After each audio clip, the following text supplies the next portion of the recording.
top 5 most powerful true stories of resilience that will touch your soul. Some people were born with nothing, no money, no home, no hope. But in the darkest moments, they lit up the brightest lights. Here are 5 true stories of unbelievable resilience. If you feel lost, tired, or hopeless, one of these stories might just change your life. Story number 1. Chris Gardner. From sleeping in a public toilet to building a financial empire, when you have nothing in your hands, you can still hold on to the future. That night, he held his little son close, sitting on the cold floor of a public restroom in San Francisco. Outside was the bustling city. Inside, just 2 souls, homeless, penniless, and unsure what tomorrow would bring. Footsteps echoed in the hallway. Chris quickly locked the door. His son opened his eyes and whispered, "Dad, where are we?" Chris smiled gently, holding him tighter. "We're just resting at a special stop. Tomorrow, our journey continues." This moment marked the beginning of one of the most inspiring real-life stories in America, and the reason millions cried watching The Pursuit of Happiness. Chris Gardner was once a struggling salesman, trying to sell portable X-ray machines. They were expensive, rarely needed, and brought in barely enough to survive. Debts piled up. His wife left him, and he was left alone with his son. With no money to rent a place, father and son wandered, sleeping at bus stops, churches, and even public restrooms. Still, Chris never gave up. One day, passing by the office of Dean Witter, a financial company, he saw people in suits, smiling, stepping into shiny cars. They looked happy. He walked in and asked for an internship. "Do you have a college degree?" "No." "Any experience in finance?" "No."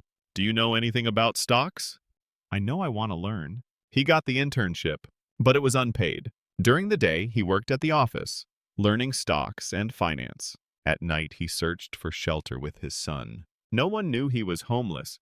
He was always on time, always dressed sharp, washing and ironing his shirt in public restrooms. He studied twice as hard, stayed late, never complained. He was exhausted, starving, and broken inside, but still smiled so his child wouldn't be scared. He never begged. He believed, "I'm not poor, I'm just on my way to being rich." Out of 20 interns, only 1 would be hired. Then one day, Chris was called into the office. "If I told you, we want to keep you, what would you say?"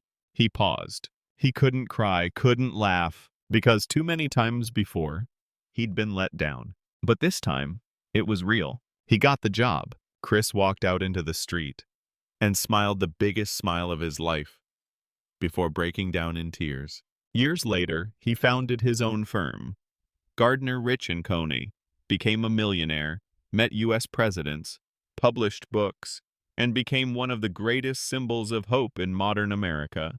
But most importantly, his son was with him the whole way. Chris once said, "Don't ever let someone tell you you can't do something, not even me. If you have a dream, you've got to protect it." They say success is luck, but some people, all they have is a heart that refuses to quit. And somehow that's enough to change everything. Story number 2. Bethany Hamilton. One arm couldn't stop her soul from surfing. Sometimes the biggest waves aren't in the ocean. They're inside us. At just 13 years old, Bethany Hamilton was already a rising star on the waves. Every morning, while other kids were still sleeping, she was out at sea, dancing with the tides like she was born to belong there, until one morning changed everything. While surfing in Hawaii, a 14-foot tiger shark attacked her from behind. In an instant, it tore off her entire left arm. The water turned red. She passed out on the board. She was lucky to survive, but her life would never be the same. Bethany woke up in a hospital bed. She looked down. Only one arm remained. The ocean still shimmered. The waves still called her name. But her dream of becoming a pro surfer? Everyone thought it was over. She won't be able to surf again.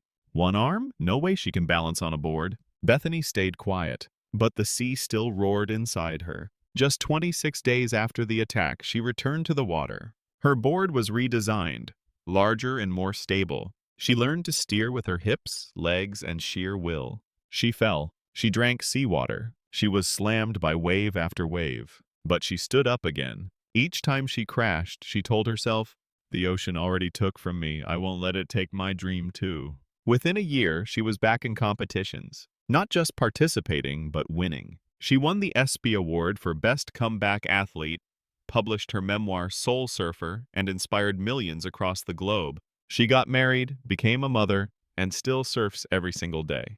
Her left arm was gone, but the strength that carried her across oceans was never in her limbs. It was always in her soul. Bethany once said, "I don't need two arms to embrace life. I just need a heart that never stops." Story number 3, Stephen King. From a trash can full of rejections to the king of horror. Sometimes the scariest thing is not a monster, but believing your dreams will never come true. Long before he was the master of horror, Stephen King was just a broke school teacher, living in a trailer, struggling to pay rent, teaching during the day, and writing deep into the night. He didn't have a fancy desk, just a small corner in the laundry room, typing stories with a washing machine rumbling beside him. He barely had enough money for food, yet every week he mailed out his short stories, hoping someone would give him a chance. They all came back. Rejection, rejection, rejection. He began pinning the letters to the wall with a nail. But soon, there were so many, the nail bent from the weight, so he replaced it with a spike. That spike, filled with rejection slips, was the monument to his pain. Still, he kept writing. One day, he wrote the first few pages of a story about a troubled teenage girl with strange powers. He didn't like it. He crumpled the paper and threw it in the trash. But his wife Tabitha found it. She read it, saw something special, and told him, "You have to finish this." He did. That story was Carrie. He sent it out, once again bracing for rejection. But this time, it sold. The paperback rights alone were worth $400,000, a fortune at the time. Stephen King went from poverty to becoming one of the most successful authors in history. Over 350 million books sold, dozens of films, TV series, and awards. His name became synonymous with horror, but his story was one of hope. He once said, "By the time I was 14, the nail in my wall would no longer support the weight of the rejection slips impaled upon it. I replaced the nail with a spike and went on writing." Rejection didn't stop him. Doubt didn't stop him. Poverty didn't stop him. Because when the world said no, he kept saying yes to his dream. Story number 4. Nick Vujich. Born without limbs but full of purpose. He couldn't walk. He couldn't hold. He couldn't run.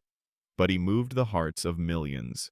Nick Vujich was born without arms or legs. No warning, no explanation. Just a tiny baby with no limbs. His parents were devastated. Doctors were speechless. And the world, before he could even speak, had already told him what he couldn't do. Growing up, Nick faced bullying, loneliness, depression. He couldn't play sports, couldn't tie his shoes, couldn't even hug his parents. As a child, he asked, "Why me? What did I do wrong?"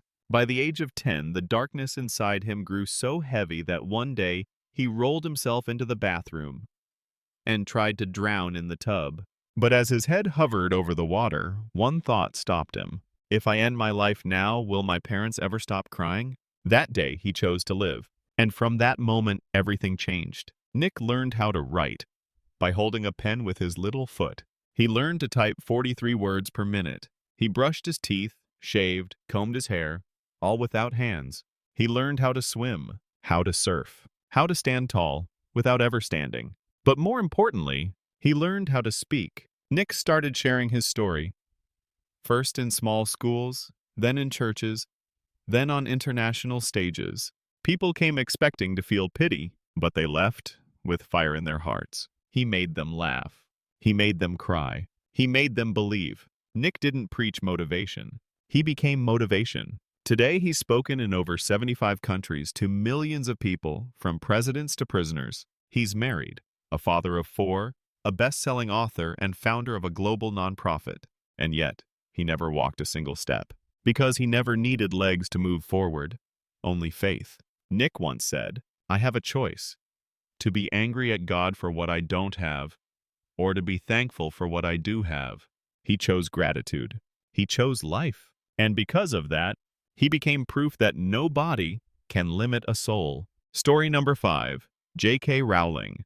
From a single mother on welfare to the creator of a magical universe, she wrote in the darkest chapter of her life and gave the world a story full of light. In her late 20s, Joanne Rowling was a single mother, divorced, broke, depressed. She had a baby girl, no job, and barely enough money to eat. At times, she skipped meals so her daughter wouldn't go hungry. She was living on government welfare, and to many, she was just another struggling woman the world had forgotten. But inside her was magic. She carried a story of a boy with a lightning scar living in a cupboard under the stairs. A boy who didn't know who he truly was until the day the letter came. Rowling wrote whenever she could, mostly in cafes while her baby slept beside her in a stroller. She couldn't afford to print the whole manuscript at once, so she typed it, page by page, and sent it to publishers. 12 of them said no. Some didn't even reply, but she kept going. On the 13th try, a small publisher, Bloomsbury, agreed to take a chance. They warned her, "Don't expect to make money from children's books." They were wrong. Harry Potter and the Philosopher's Stone was published. It didn't just sell, it exploded. Readers all over the world fell in love with the boy who lived. From sleeping in cold apartments to signing books in packed stadiums, Rowling became the first author to become a billionaire from writing alone. The Harry Potter series sold over 500 million copies, translated into 80-plus languages, and became one of the most beloved stories in human history. But behind all the magic, castles, and spells was a woman who once thought of giving up, a woman who knew what it meant to hit rock bottom and still chose to write. Rowling once said, "Rock bottom became the solid foundation on which I rebuilt my life." She didn't just write about courage, loyalty, and hope. She lived it. So if you ever feel like your story is over, maybe you're just on the page before the miracle. Don't stop writing. Don't stop living.